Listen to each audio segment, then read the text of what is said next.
Good evening. Welcome to tonight's program hosted by the Commonwealth Club of Silicon Valley. My name is Kara Sprague. I'm a partner in McKinsey's San Francisco office, and I lead our West Coast tech, media, and telecom practice. I also lead a lot of our research on women in tech, so I'm thrilled to be here to introduce Susan Wojcicki and Kimberly Bryant. Unfortunately, women CEOs like Susan are quite rare, especially in tech companies. The research we conduct in partnership with Lean In shows that just 19% of tech CEOs are female. And the situation for women of color is much worse. 3% of the C-suite across industries are minority women. The good news is that we've seen a huge increase in the awareness and programs to help solve gender parity, such as unconscious bias training and expanded parental leave for both men and women. In tech, gender parity is a problem even at the entry level. So the work Kimberly is doing with Black Girls Code and the programs by Girls Who Code to bring more girls into tech are essential. In fact, if you look at the numbers are actually going in the wrong direction.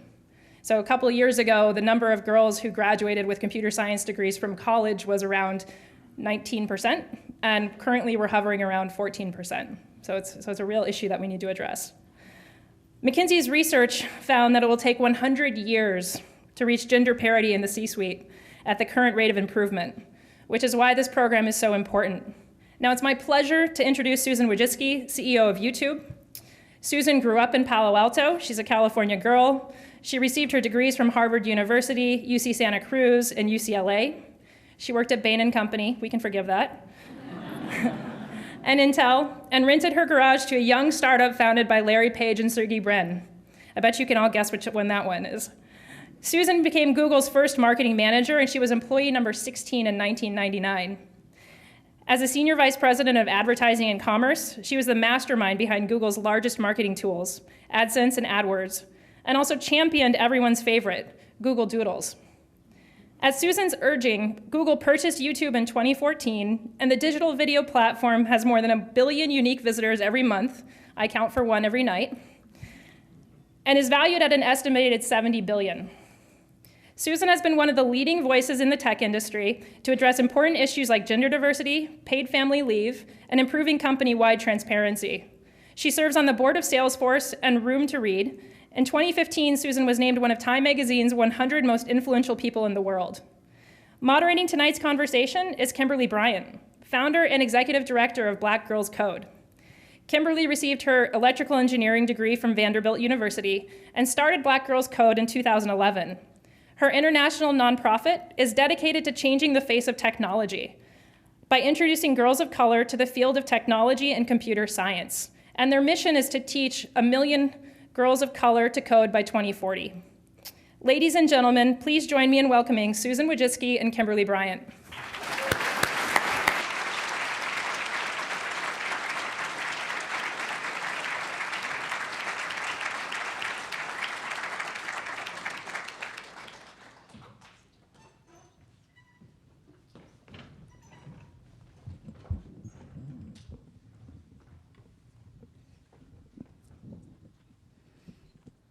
Well, good evening, everyone. It's certainly a pleasure for me to be here with you this afternoon, and more importantly, it's really exciting to be able to sit with you, Susan. And we've crossed paths, like in parallel at times, but really inspired by your work and really excited to have this chat with you this evening. Well, thank you so much for having me. Excited to be here. Such a great audience. Thank you so much, everyone, for coming out tonight. Great, so let's just jump right in. So as we were talking a little bit in the back as I was rushing to get here, what you were not waiting on Susan, you were waiting on me, unfortunately. I just was thinking and pondering on the ride down that, this is your home. You grew up in the Valley. Mm-hmm. How was that, like literally growing up at this, what we like to think of as the seed of innovation? Did that have an impact on you as a young girl?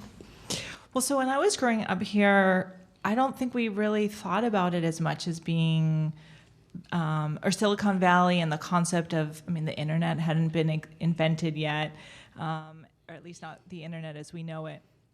And so I didn't really, didn't really register I like actually drove by this location all the time, and as a young person here, I did have some influence. Like I used to be able to see Hewlett Packard from my house, but I didn't really think very much about it. I actually just thought about this is like a faster way to get to the high school, so I could spend more time sleeping in. That was my perspective on it, and I didn't. But I will say it did influence me. The way I got interested in technology was actually almost by accident. So what happened is, because I never thought I would be interested in technology, just like I think, unfortunately, a lot of young women who don't think it would be very interesting. And what happened to me is I used to come home from college and I would do a temp job. So I would call Kelly Services and I would just say, send me anywhere you want. And 1 year I got sent to a lawyer. 1 year I got sent to Pasco Sam, the Palo Alto Sanitation Company, where I filed papers and answered the phone. And then 1 year I got sent to a technology startup. And I realized, wow, this is incredibly cool. Instead of just answering the phone, I would really like to work here. And that's when I went back to college and I said, let me take computer science. And I was a junior becoming a senior in college, and I thought, wow, it's too late for me. I already have my major. I'm a history and literature major. It must be too late. And I always tell people it's never too late. You can always learn a new language. Everyone in tech is still learning. And and then one thing led to another, and that's how I wound up. That's how this location wound up influencing me being in tech. Do you find that much has changed for your kids growing up in the Valley at this time? Is tech more of an influence in terms of shaping their visions of what they want to do in their careers? Well, tech has changed everyone's lives. And so if you compare it to when I was growing up, I mean, I did my college application on, or half my class did on a typewriter, and the other half did it on a computer. And so if you look at this next generation, they can't live without their phone. And so that, I think, just illustrates how far we've come and how different this world is. Mm-hmm. And so technology has influenced everyone's lives significantly, in ways that just wasn't happening when I was growing up. Great. So I want to take some creative liberty here and ask this mom question now, just so we can get it out of the way. But Sure. It's not about you. It's about your mother, Esther, because I'm such a huge fangirl of her. She's like an idol to me. I love her. So this is for Mom, Esther. I'm really, really obsessed. Because as a mom, I've been so impressed just with her, I believe, her ability. Of course, your dad probably has something to do with it, too. My dad's actually right here. Oh, hi, Dad. but I love Mom. I'm obsessed with her ability, just to raise these three, and Dad, too. Just to raise these three, what I consider badass daughters. And it especially resonates with me because, I'm raising a daughter as well, and I want to be like her when I grow up. I was like, I want my daughter to be just as successful as the daughters that your parents have raised. And I wonder, was it intentional? So was this nature or was it nurture? Like, did they intentionally give you all any experiences that really created this leadership and self-confidence as you grew up? Well, I'd like to thank both of my parents. My dad is here, and he definitely played a big influence in my views on life growing up. And I'd say one thing just to start is that I grew up on a college campus. So I grew up on the Stanford University campus, and all of my neighbors were professors. And at first that was really confusing because I thought, where's the firemen and the postmen and all the things you read about? Like, they're not here. But it was really wonderful in a lot of ways because I got to be surrounded by people who were really passionate, and they were hungry to learn more. They were doing research.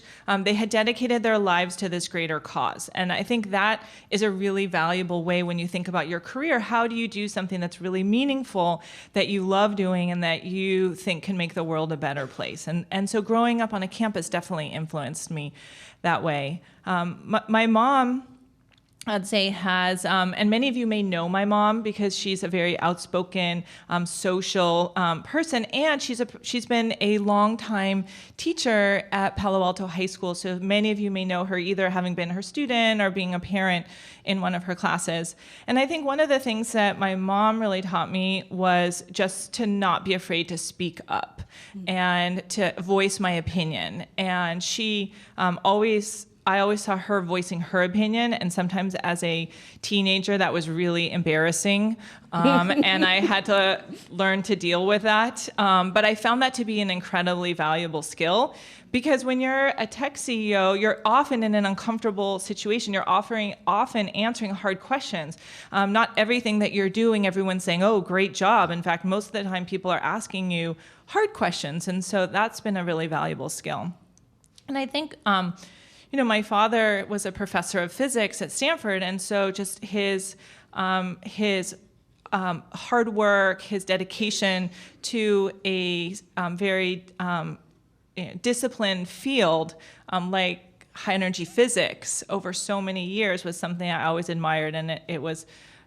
When I decided I wanted to go into tech, I thought, like, I'm going to do this really, really well. I'm going to do this for the rest of my career, and I'm going to give it my best shot, and I'm going to work really, really hard and do everything I can to try to make the world a better place with my skills and my ability. So what advice would you give for like girls that are coming into our program at Black Girls Code, or Girls Who Code, or Technovation Challenge, or any of those programs that are really trying to raise this next generation of leaders? What would you advise us to do to really create this same level of confidence and self-efficacy in the girls that we are seeing every day? Well, I think that I talk a lot about girls and the coding skills, which are really important, but maybe let me back up for a minute. I think one of the things that is maybe most important and that was most valuable was for girls and for young students to have a dream and to have a vision. And I've realized that if you don't have that dream, you don't have that vision, it's hard to know where you're going. And so when I was a young student, I remember I used to always say, I want to be a bio researcher, and I want to work on cancer. I want to, I had all these crazy ideas of how I was going to be something significant or make an impact in the world. And I didn't wind up being a bio researcher, but I had that big dream, and I think that's really, really important to encourage kids to dream big. Because if you have that big dream, then you have the motivation, you have the interest to put the long hours in because you know where you're going. And so that's, I think, the first and most important thing, is to tell them you can do all these great things. What are you interested in?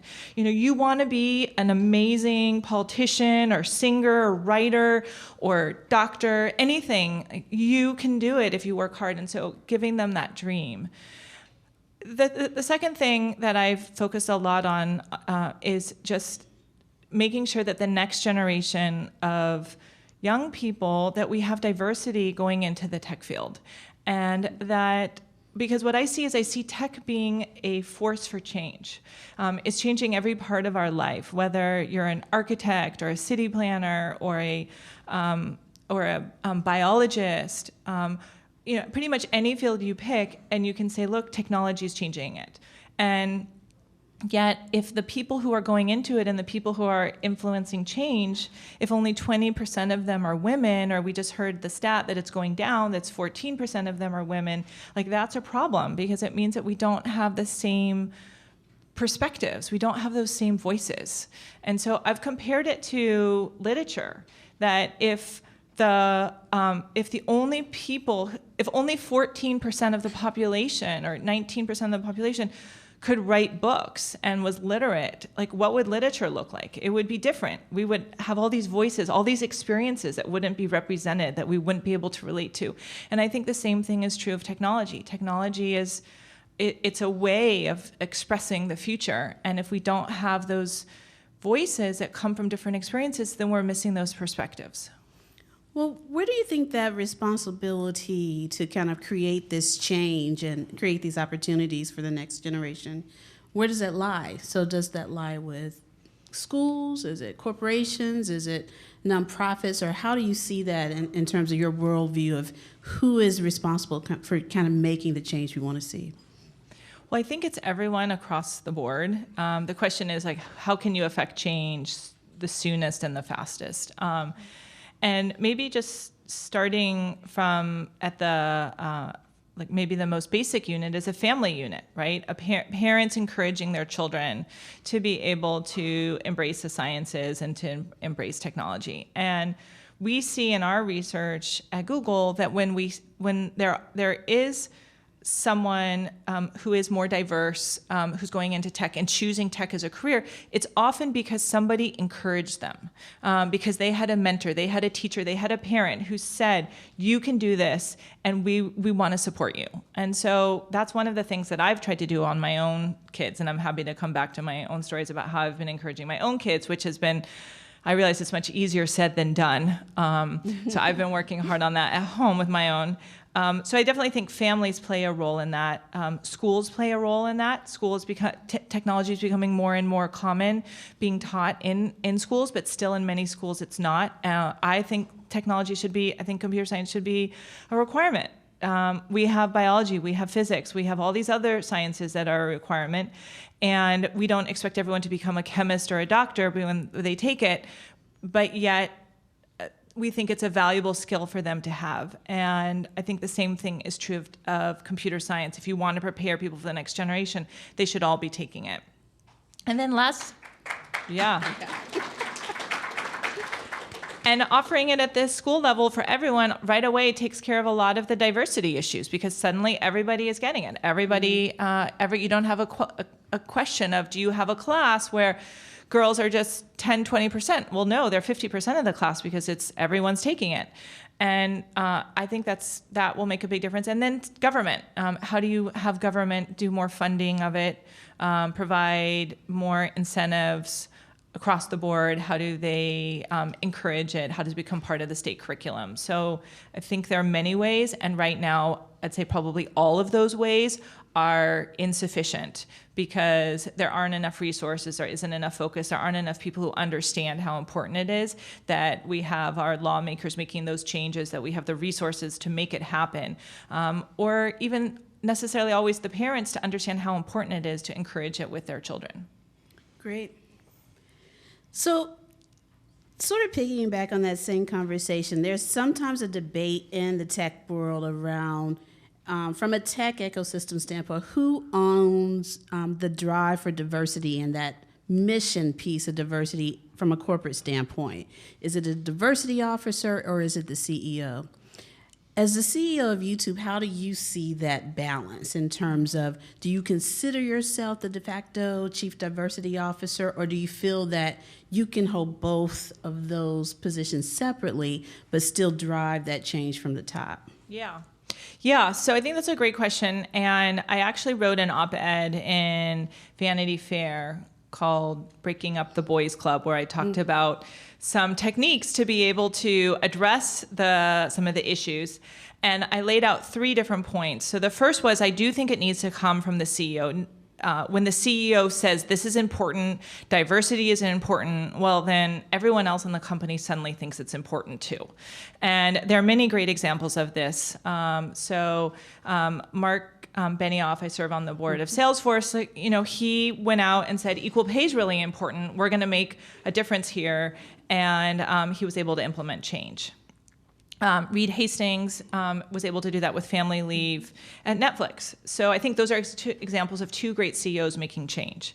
The second thing I said is that you need to empower the people who are already in your company and who are so we have these different groups. So we give resources, for example, to the women at YouTube. Whether it's Blacks at YouTube, Hispanics at YouTube, Pride at YouTube, we give support resources for them so they can self-organize and have events, and then they can tell us, this is what's really important to us in the company. This is how you can help us. And so we give them resources, but on the other hand, I say you can't expect those diverse groups to be the ones that fix your diversity problem. You can't go to the minorities, the diversity, and say, oh, like now you're also responsible for diversity. That's not fair. And so you need to have your own you need to have a diversity team to help source, to help plan the activities, to help plan the events. But you need to make sure that you're also empowering your own employees to tell you about what's really important, how to make sure that your environment's a supportive one. And then lastly, I've said that, really everyone can be a mentor of someone.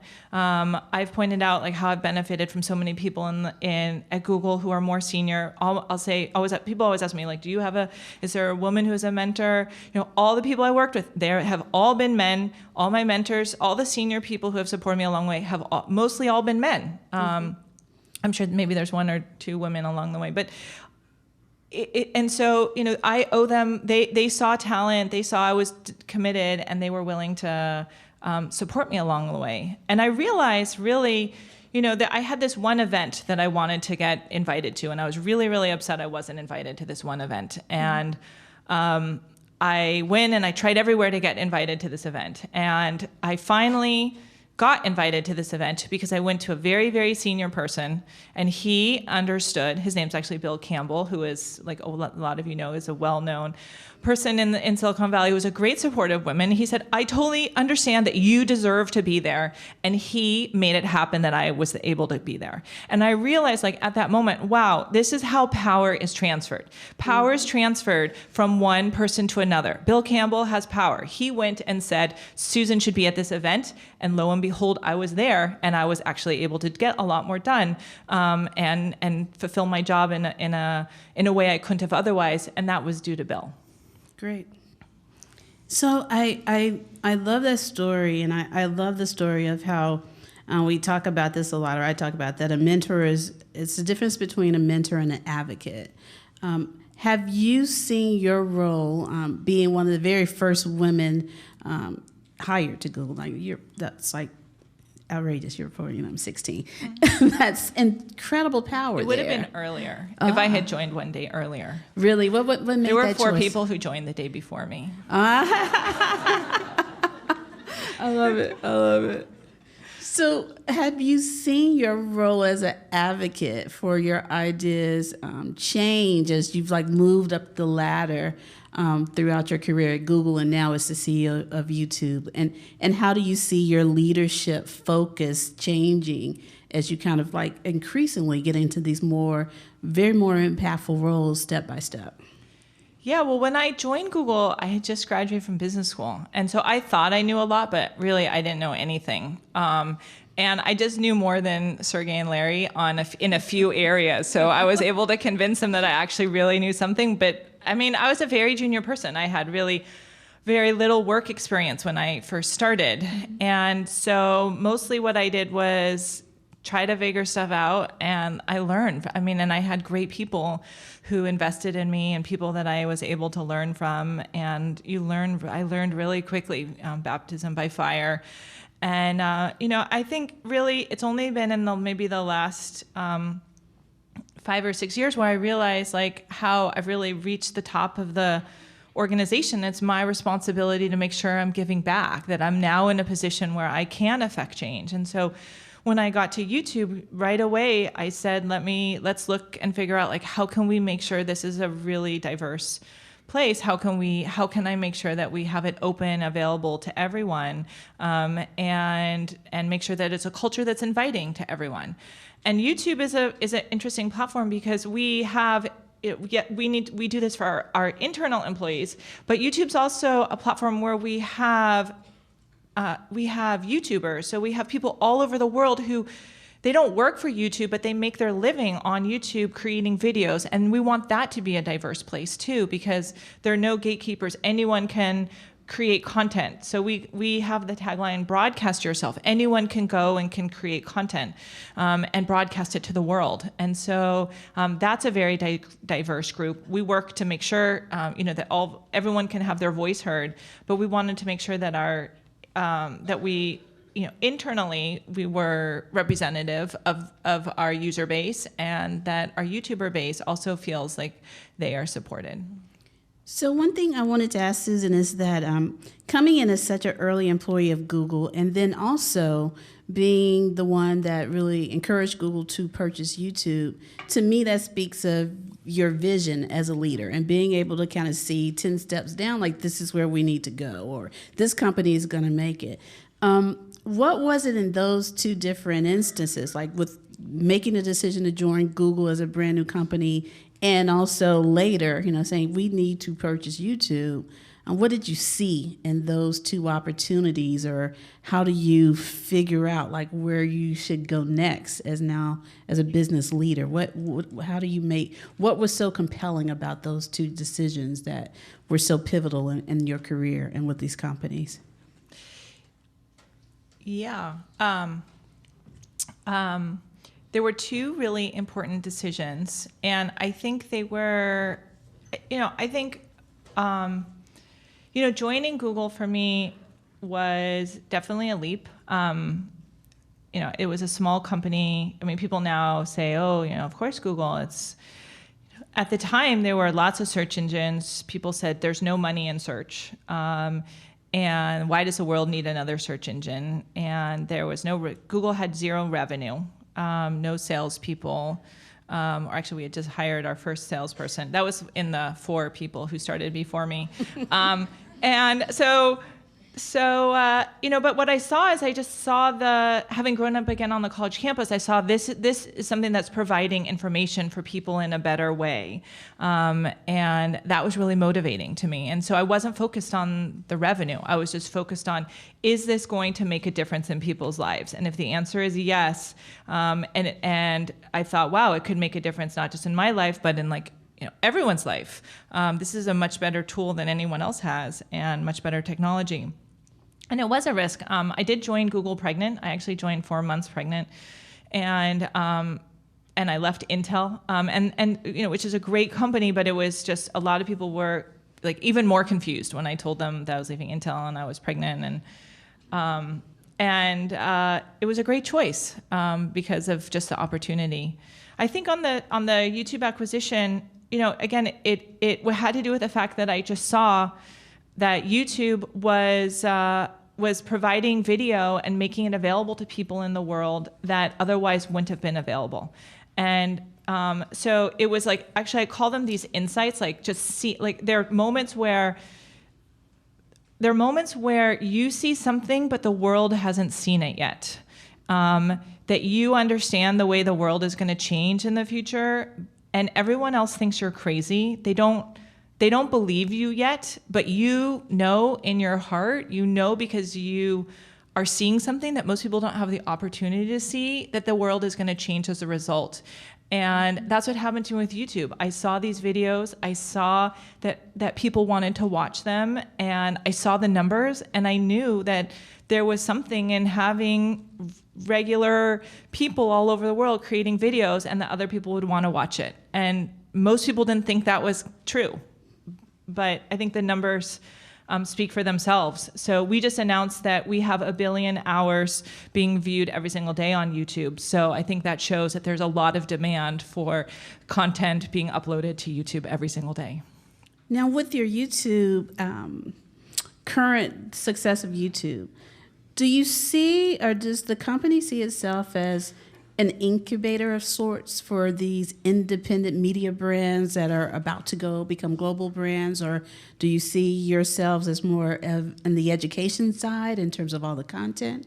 How do you see yourself as a brand and as a company? Well, so as for YouTube, we want to be a platform that works for all media.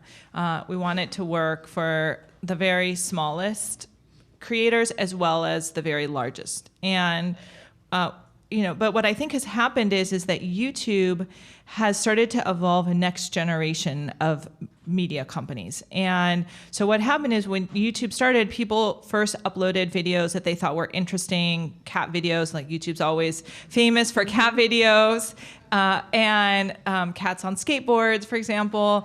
And people realized, wow, look, lots of people can view them. But then you also started to have people who started uploading other types of content. So maybe it was someone who worked in entertainment. They did comedy or improv, and they would upload their content to YouTube, or someone who did educational content and that would get uploaded to YouTube. And then they started realizing, wow, we're getting lots and lots of views. And then YouTube started to serve ads on it, and they started realizing, wow, we're making lots of money. Wow, we can quit our job. And we can focus on this full time. And then when they focused on it full time, they were able to create even more videos and generate even more revenue on YouTube as a result. And when I look at these companies, I think about them as next generation media companies, because they right now are companies that have a brand, they have talent, they are making all the editorial decisions, and they are global companies. They are not just US companies. They are over 80% of YouTube's watch time comes from outside of the United States. And so these are brands that have really are this next generation type of media company. And they may start small, they may start in their bedroom, but they are extremely well known, especially among millennials, and are really on the rise in the next generation of how media companies are developing.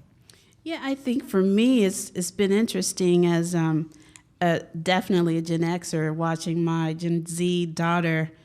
I think the very first YouTube star that she told me about, I was like, who are you talking about? It's PewDiePie. I was like, what is that? Had no idea. But it's just been interesting to see her time really spent. She spends so much time on YouTube. Yes. Even watching gamers play games. It's just been incredible to see how it has impacted this generation. It's incredible. Yeah, I see that. I see that at home too. I can imagine. One of the things that, I was wondering, like, where you stood in terms of, with this next generation and being so vocal, I saw this comment that you made that YouTube has a responsibility to advance the greater good of humanity. So how does that become a part of the mission of what YouTube does? How do you ingrain that in the work? Yeah. So we talk about 4 different freedoms that are important to YouTube. So we talk about the freedom of information, that everyone has access to the same information, the freedom of expression, that anyone can express their point of view, the freedom to belong, that people can find people like themselves and connect to other people like themselves, whoever they are, whatever their issue is, whether it's a medical issue or a language they speak, they can find people like them on YouTube. And then lastly, the freedom of opportunity, the ability for people to be able to create a business using YouTube. And we see all kinds of ways that people are using YouTube for business that we just could not have anticipated. So whether it's people creating videos and then selling products, whether it's creating videos and having an educational company. There's even this woman in Missouri who started doing quilting videos, okay, in Missouri. And as a result of these quilting videos, she then started to get a large number of views on them. She started selling the quilting kits to be able to make sure that users could create the quilts that were viewed on YouTube. And now the majority of the town is employed by this woman, and the town has become like a Disneyland for quilting. And so that's an example of how we just could not have anticipated that. But yet YouTube in many ways is changing those people's lives, and of course all the people who are watching the videos as well, and learning and able to learn new and different things as a result. So is that what really led you to create this? I love this program that you all just created, this YouTube Creators for Change. Can you tell us a little bit about that program and what it's involved with, and what made you institute this? We started this program, YouTube Creators for Change, because we have seen that there are many, many voices on YouTube, but there are some voices that they promote comments, they promote tolerance. They promote views that we think are really great to hear from. They promote voices that we just don't hear from enough. They promote perspectives that we think are super valuable to the world, whether it's about fighting Islamophobia, about gender issues, about representing their points of view. And we just saw, oh wow, there's so many of these creators who are doing such valuable work out there. And how can we amplify those voices even further? And so we created this program called Creators for Change, where we give them promotion, we give them funds, and they are able to take their voices to the next level. And we've just been really proud to see the tolerance, the diversity, the new perspectives that we have been able to hear from and elevate those voices. How many are in the program now? How many fellows do you have? I think we have over 30 right now. And we'll probably keep adding to it, but we're starting with the first set of creators that we have. So we've done 2 batches. We had our first set of creators, which I believe was less than 10, and then we just added another set of creators that is bringing it to over 30. So we are always scouting for amazing creators who have great voices, who are bringing understanding. And if you think about the next generation, you think about who are the influencers? A lot of times they're YouTubers. So one example is there's this great YouTuber, his name is Hamza.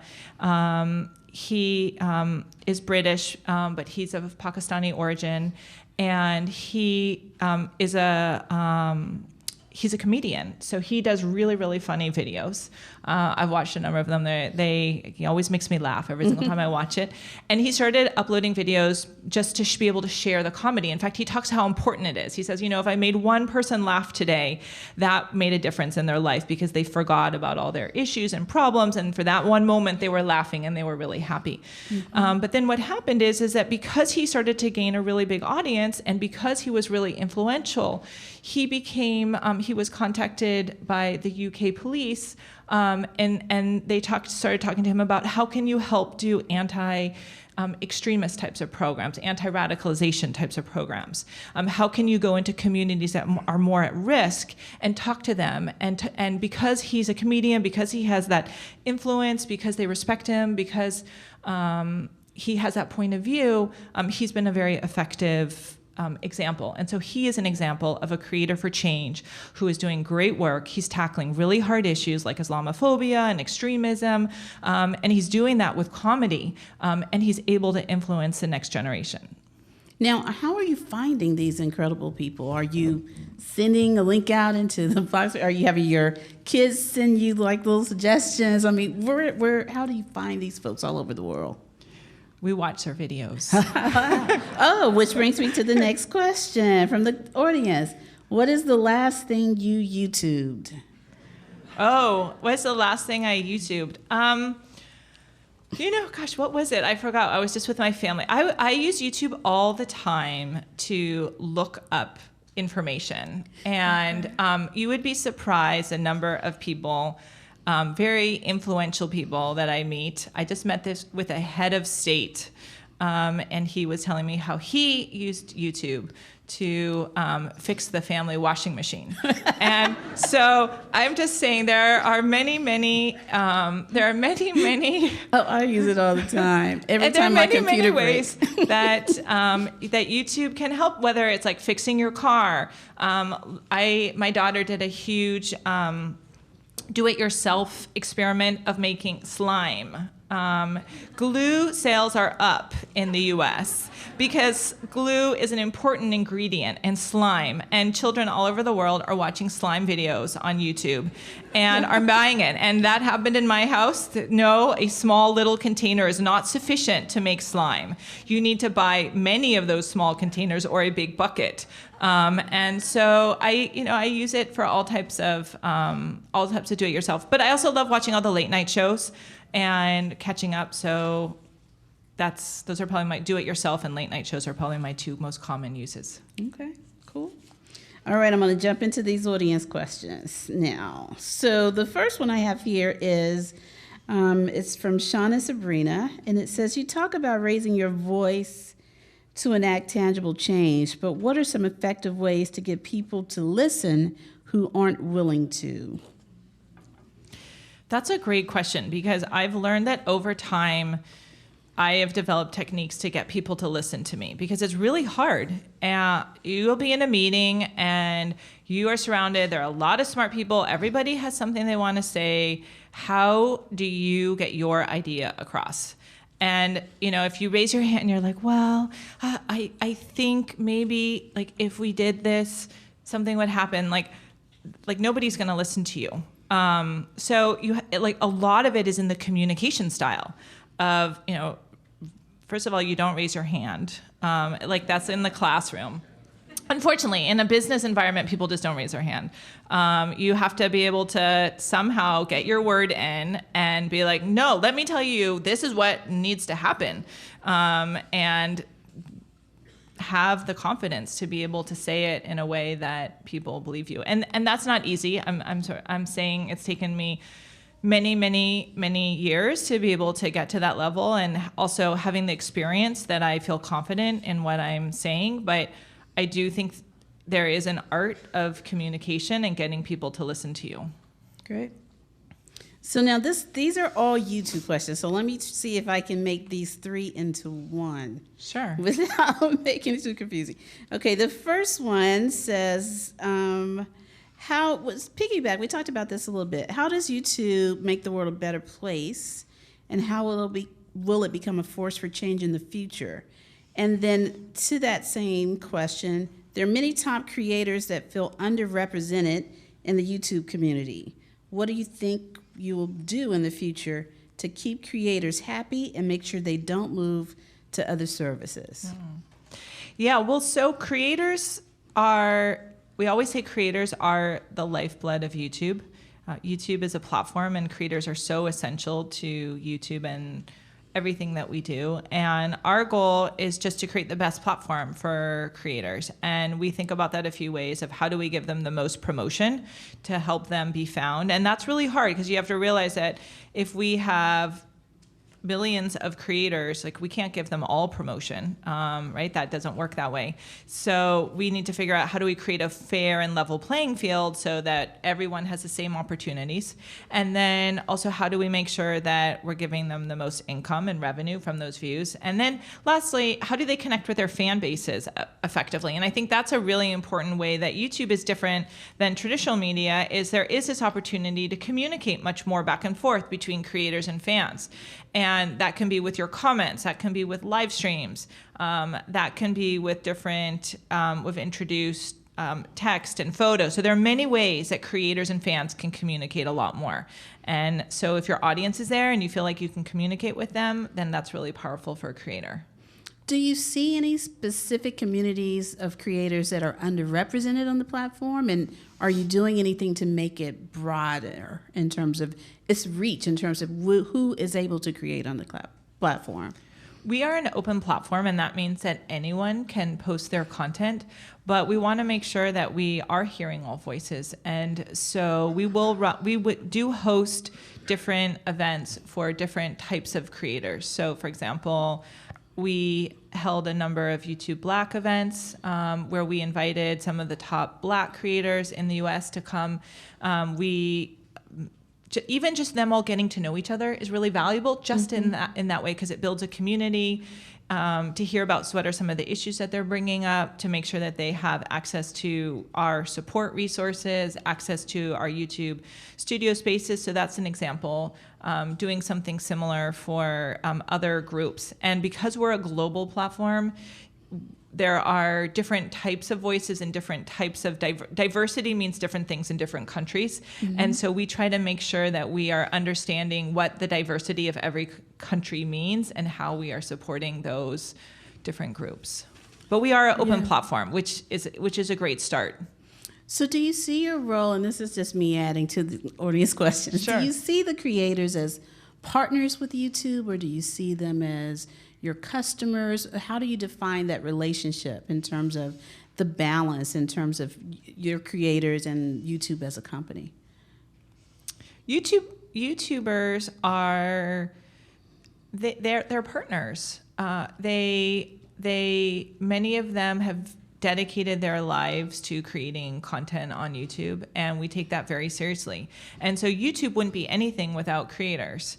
And creators are what make it special, which makes the content that's there.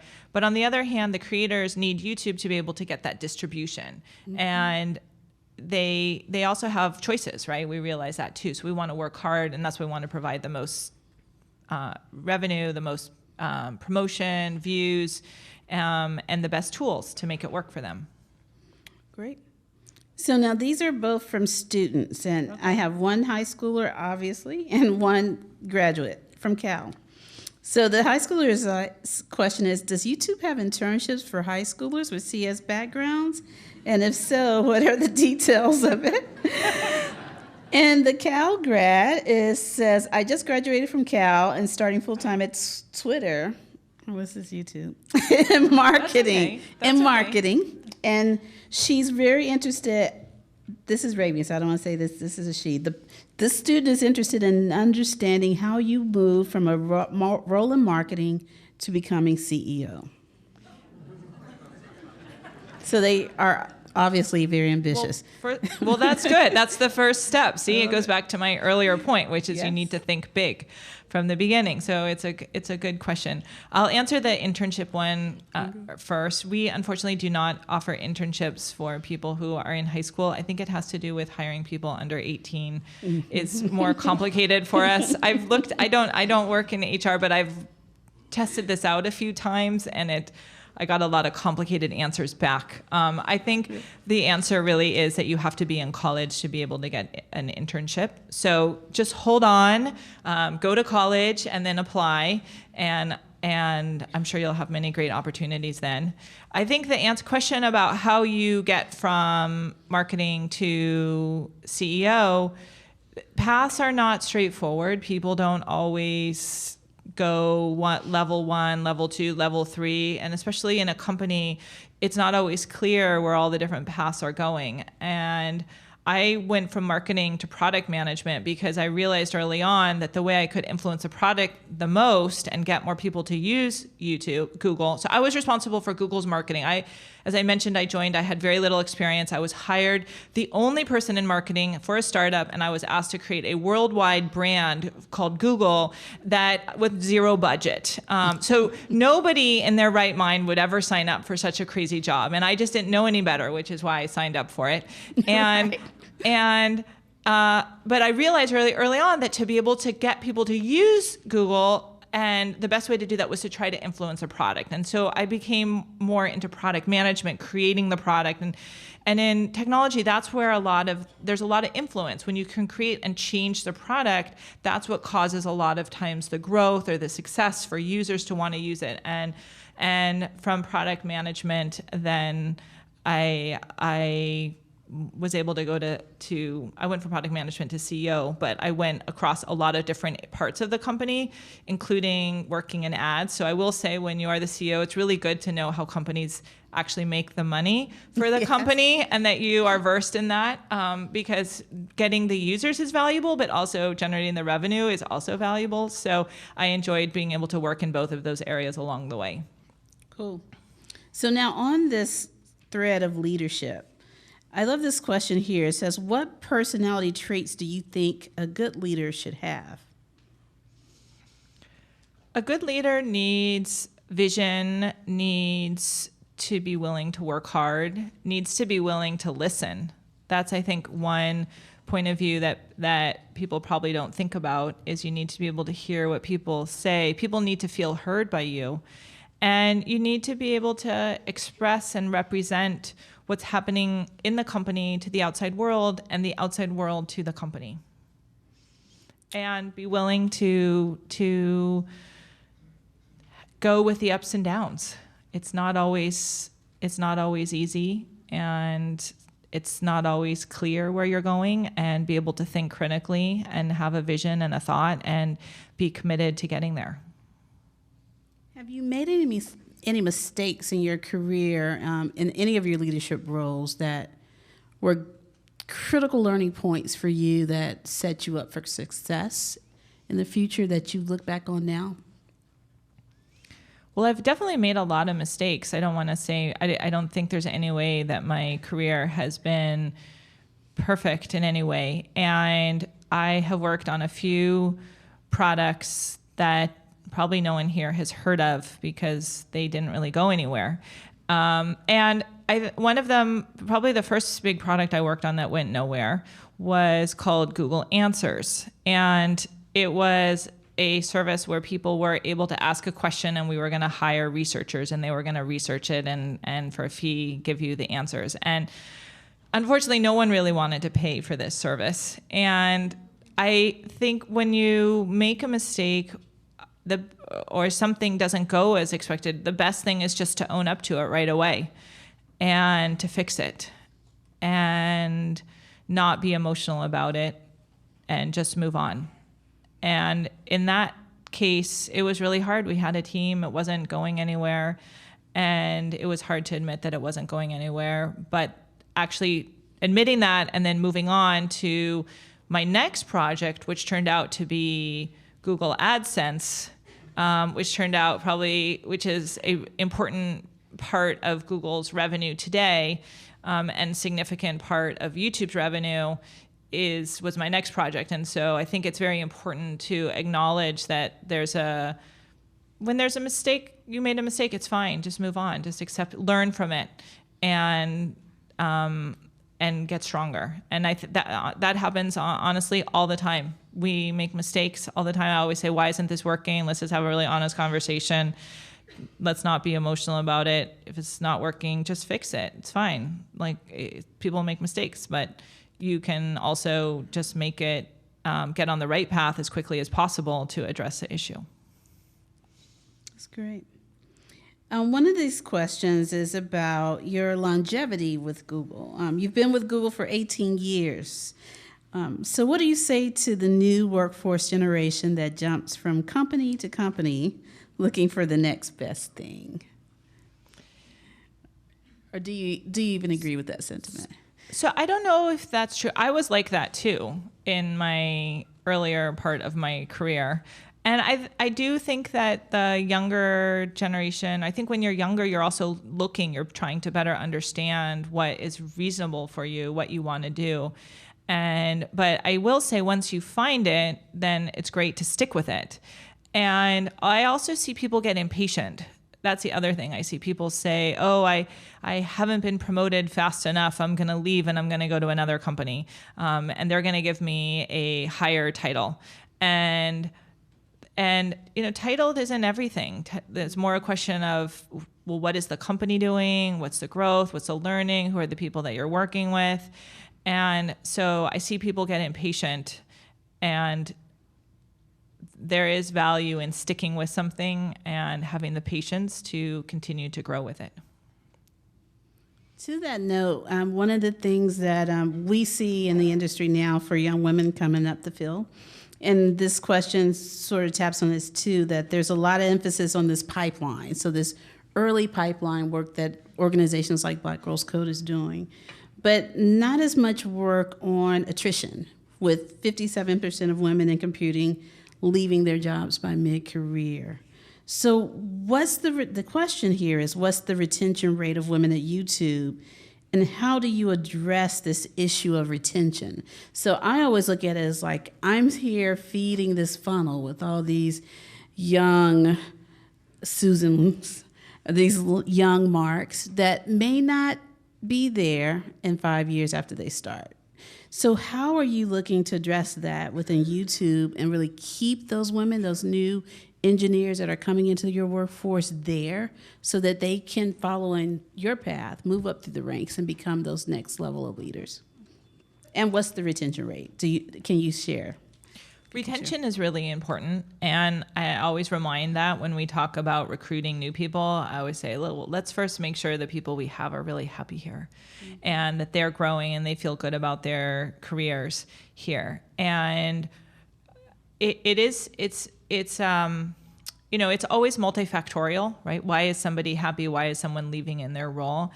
And I think the best way is just to really understand the situation. So understanding what's happening. So first, it's back to my previous answer, understanding, do you have a problem? And sometimes you can see that in the numbers. Are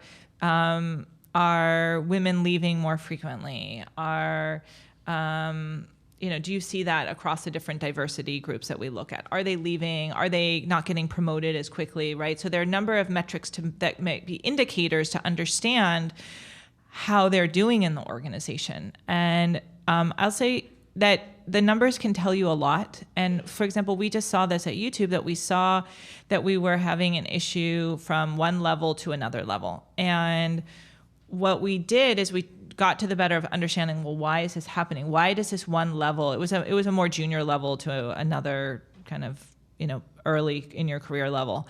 And we realized that we needed some kind of way to support these individuals better. And so we provided a mentorship program for them, and we created a program around it. So that was something that was unique in our environment. I think every environment's going to be different. You're going to say, but you have to understand your numbers, and so you have to understand it quantitatively, and then you have to understand it qualitatively. So that's why I think having these different groups, being able to represent what's important to them, is really, really important. Because otherwise, how do I go? How do I know?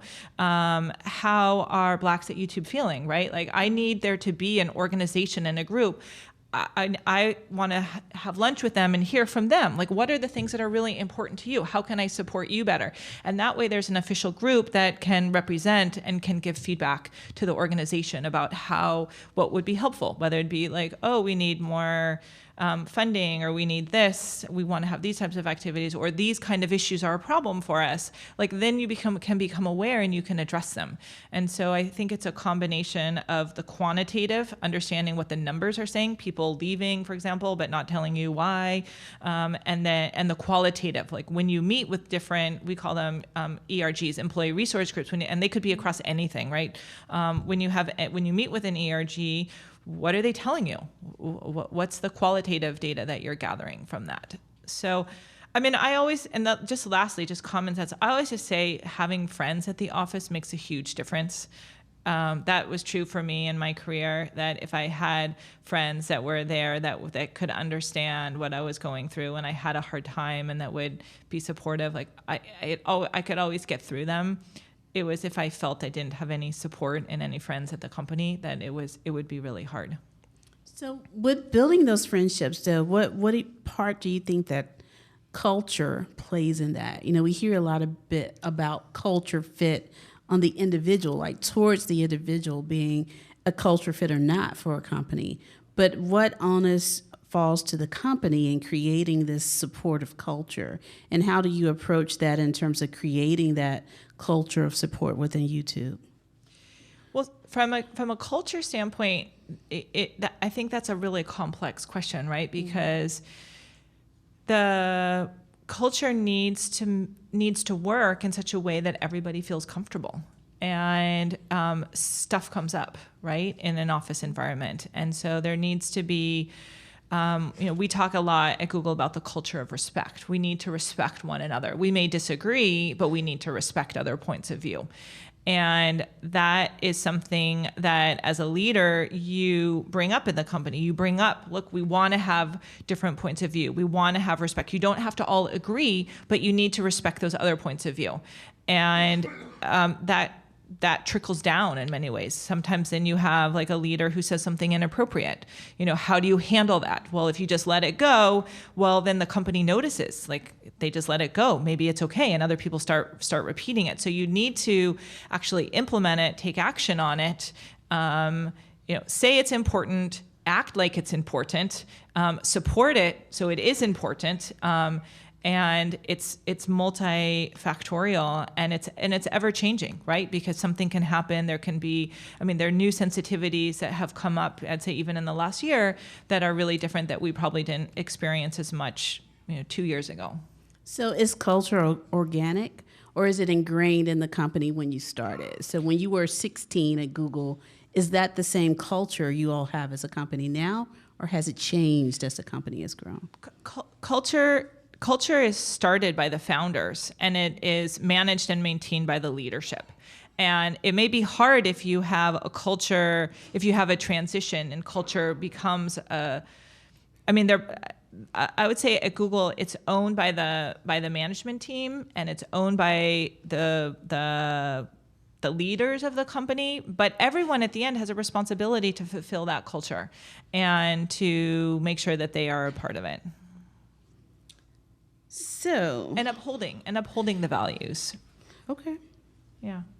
But it's hard. It's one of those things that is ever changing, and there's always going to be issues that are brought up, and the company needs to find a way to address it. So tell us a little bit more about this culture of transparency. What does that mean for you as the CEO of YouTube? What is that? One of the things that we do, and we've done every single week since Google has started, is have a Friday meeting where anyone in the company can ask a question to the leadership of the company. And it started out as a TGIF, as a Friday event, and we enable everyone to be able to ask questions. And I think that brings a really important part of transparency into the company, that the company is able to go through, these are the key things that happened in the company. Anyone in the company can ask a question. Those questions can get voted on by other employees. So if you ask a random question, it's not going to go to the management, but something that is seen by the management is really important will. As a leader, it's also really important, because I know that everything that we do, I need to be able to explain that to the company, that I'm going to get asked about it. And if I don't have a good answer, then I'm not being a good leader. And that, I think, creates a very healthy environment for both the employees and the leadership team. Great. So one business question before I roll up to my last question here. What's the technology that you're most excited about now? This question asks about how is virtual reality and augmented reality changing YouTube? And another question asks, with Facebook having 1 billion daily active users and pushing hard to video, how will you respond? So, what do you think is the next big thing, and how will you respond to this changing landscape around these different emerging technologies and competitors? Well, VR is a super cool technology for anyone who has played with it. You can see how engrossing it is and how much opportunity and potential there is. But what I have found is that VR still, there aren't that many headsets that are out there yet. There isn't as much content. And so even though I believe in VR, I think it's going to be amazing technology of the future, and we're investing in it a lot. I think it's going to take some time for it to continue to evolve. And one of the features that I really love I love the devices, the Google Home device, where you can basically ask it anything. And I look at it and see this as a next generation search type of device, where you can have it in your kitchen, in your bedroom. You can ask it any question and get an answer, and also have it play music, which is a really compelling opportunity. So I think we're at the very, very beginning of these types of devices where you can ask them questions, use voice, have assistant type of technology, rather than getting back 10 links, getting back an answer, and having it be able to do more than just text, have it be able to actually take actions. And that's a really exciting time to be able to have these new types of devices out there. Great. So we're at the time when I have one last question. And I pondered on this question for a while and wasn't really sure what to ask. But I think I want to end on a focus on your career, and also a personal one for you to give advice to my daughter. So if you had one advice to give to your 18-year-old self as you headed off to begin your career and your journey in your chosen career, what would that be to your 18-year-old self?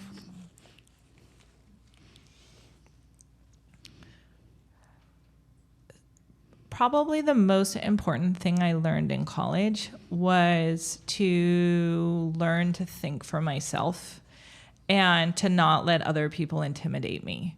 And I think it's very easy to always think that other people have the answer, that other people might be smarter than you. Other people might have, studied harder for that test. And when I was 18, I probably had a lot more doubt about the world and a lot more doubt in myself. And as I went to college and as I studied harder, probably the most valuable thing I learned at the end was that I could think for myself and that I had I could think critically for myself. So if somebody said something that was making no sense, I said, this person is making no sense. And I would raise my hand and say, I don't understand what you're saying. It makes no sense.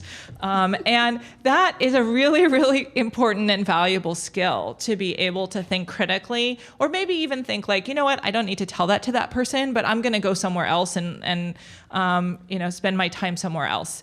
And that it's not easy to go from being a student in school where you learn to answer the questions, you learn how to do things the right way, to being in the real world and then having to navigate all these difficult situations, all these different kinds of people, and have confidence in your own ability to judge what those right answers are.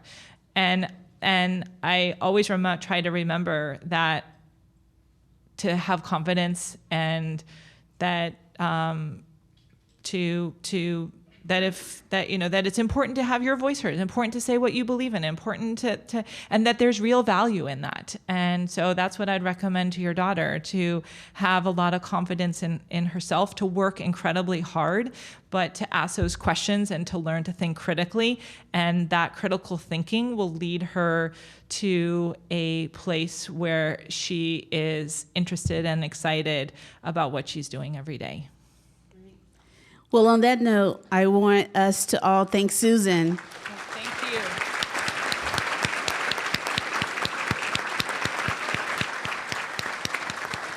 For a wonderful discussion.